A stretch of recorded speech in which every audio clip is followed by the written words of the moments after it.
Estimada doctora y compañeros, nosotros somos el grupo número 11 y les vamos a hablar sobre la etiología y la fisiopatología de la nefritis tubulointersticial.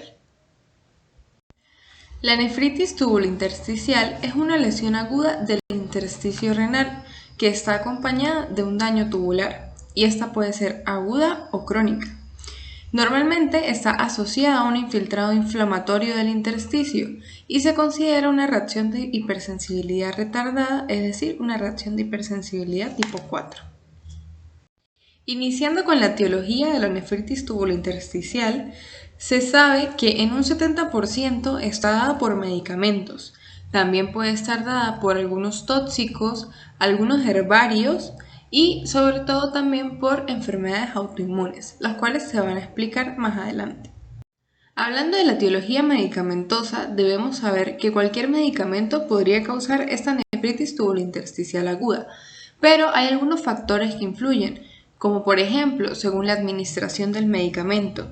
Hay medicamentos que administrados solos o únicamente pueden causar esta nefritis tubulointersticial, pero también la combinación de algunos medicamentos podría causarla y aumentar el riesgo y la morbimortalidad por esta patología.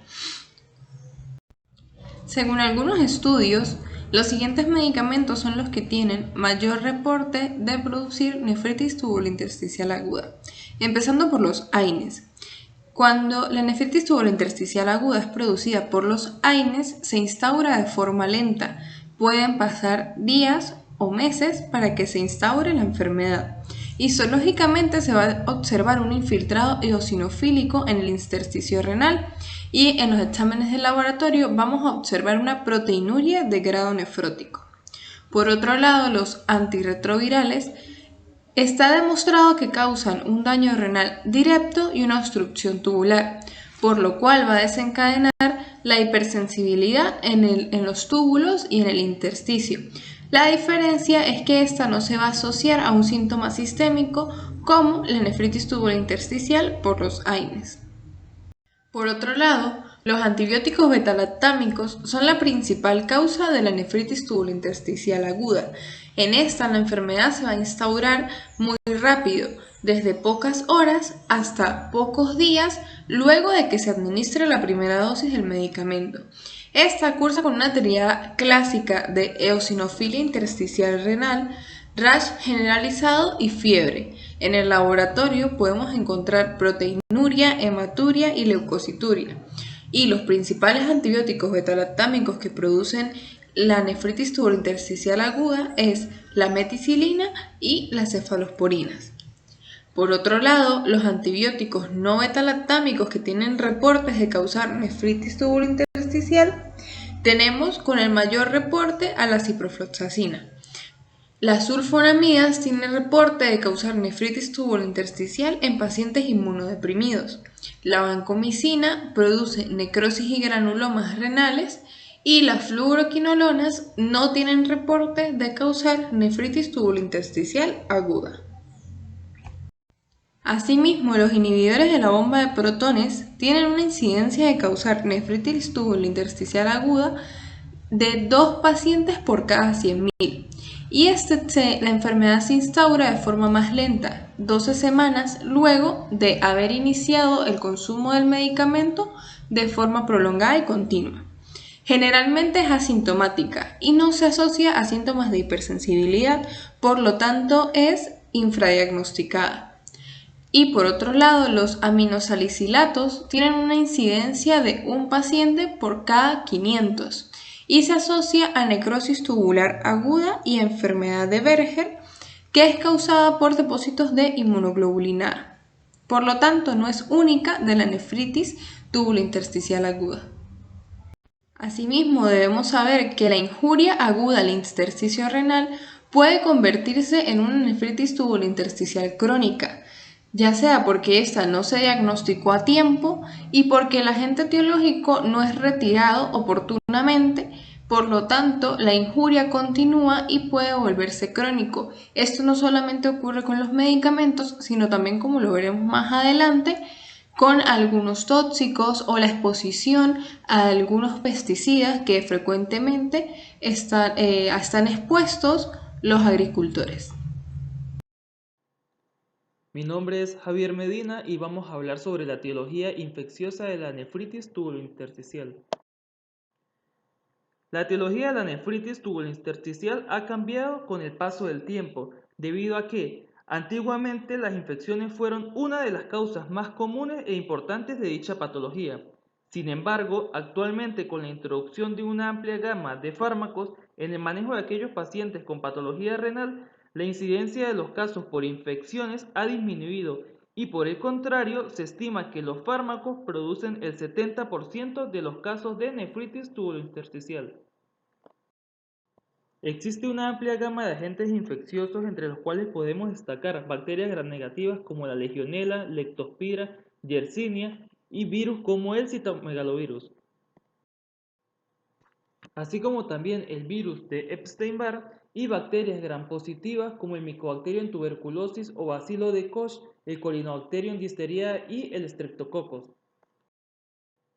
Dichos agentes infecciosos pueden producir nefritis tubulointersticial por diversos mecanismos fisiopatológicos, los cuales van a variar según las características morfológicas y los factores de virulencia de cada uno de los agentes.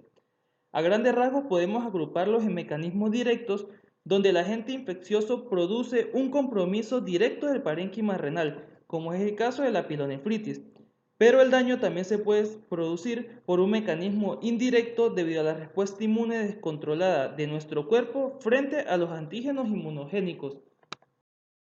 Ahora surge la siguiente interrogante: ¿quiénes son los pacientes más propensos a desarrollar nefritis tubulointersticial?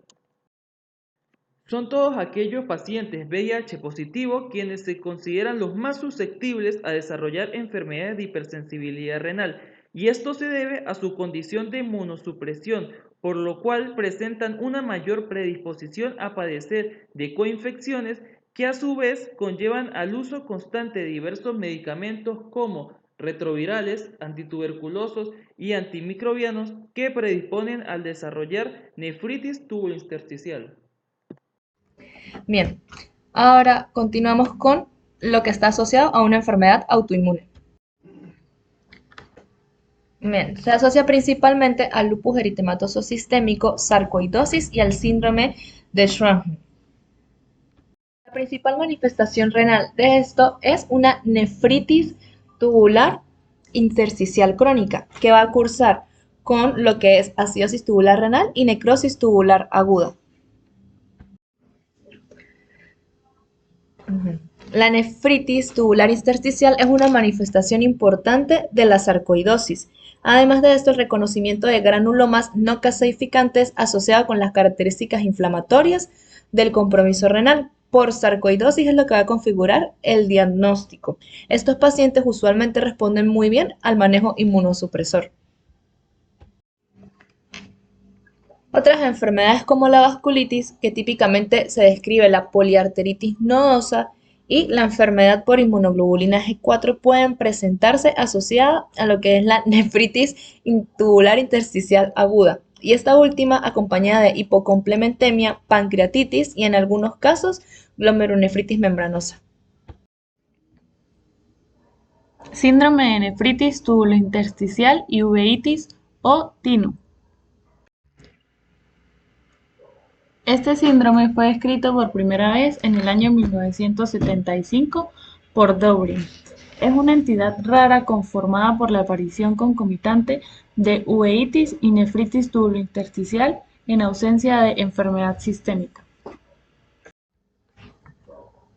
Desde el año 1975 hasta la actualidad se han descrito 200 casos de nefritis tubulointersticial y uveitis. La frecuencia de estos es mayormente en las mujeres en edades jóvenes comprendidas entre los 15 y los 30 años. Y la relación es más que todo en las mujeres, teniendo una relación mujer y varón de 3:1. En cuanto a la etiología de la nefritis tubulointersticial asociada a uveitis, tenemos que es más frecuente una presentación idiopática.